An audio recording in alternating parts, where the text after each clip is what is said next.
Middle-earth's got its mojo back. No. A really good movie, superior to the first in that it brings its characters to rambunctious life. No.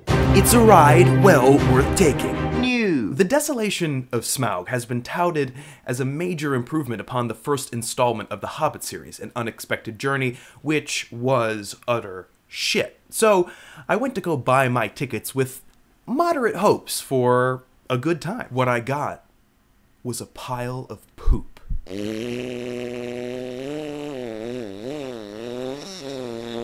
I'm a bit of a Tolkien superfan, so it hurts particularly badly when someone takes millions of dollars and makes a hollow spectacle of his work. The Hobbit isn't the high watermark of the Tolkien oeuvre, but it is still an exciting and wonderful book. It's also a small, self-contained book, one written without the knowledge that a vast, important masterpiece of the fantasy genre would follow it, or even be connected to it.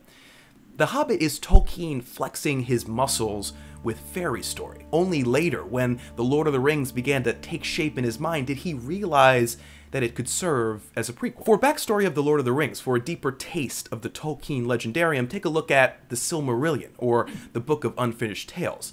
The Hobbit is essentially a repurposed standalone novel, replete with a number of beasts and monsters that never again make an appearance in Middle-earth. So why does Peter Jackson feel the need to bloat The Hobbit into 7.5 hours of extravaganza and spot weld it to The Lord of the Rings? Unfortunately, I think this is because a straight telling of The Hobbit would feel anticlimactic. Even now, all I can think of is how inconsequential the Hobbit tale is compared to what is about to follow. So Jackson has to inject as much epicness as he can into the story, but when combined with the goofy, poorly acted comedy of the dwarves, the whole thing just feels like a big mess. Part of this is prequel blues. I'm hard-pressed to remember any cinematic prequel that actually improves upon the story that it precedes. If you can think of one, write it in the comments. But most of the time they lean on something that I call pre-weight, objects or people or event that we're meant to recognize from the original story or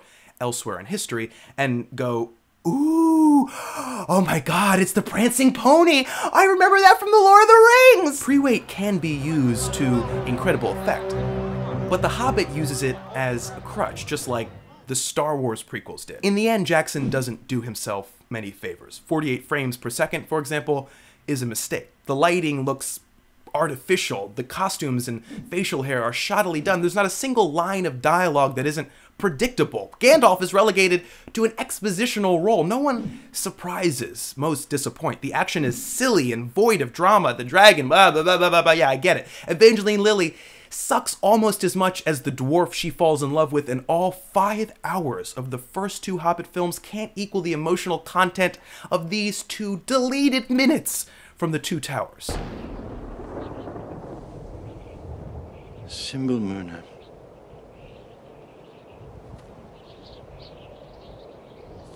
Ever has it grown on the tombs of my forebears.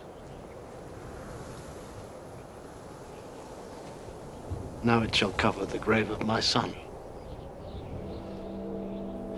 Alas, that these evil days should be mine. The young perish and the old linger. That I should live to see the last days of my house. Cedric's death was not of your making. No parent should have to bury their child.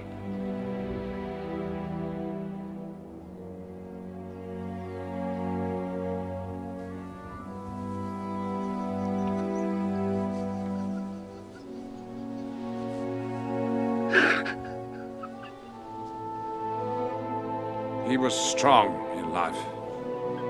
His spirit will find its way to the halls of your fathers.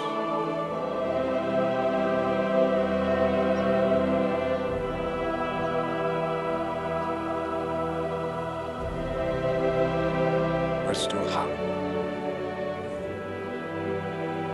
That is your fence.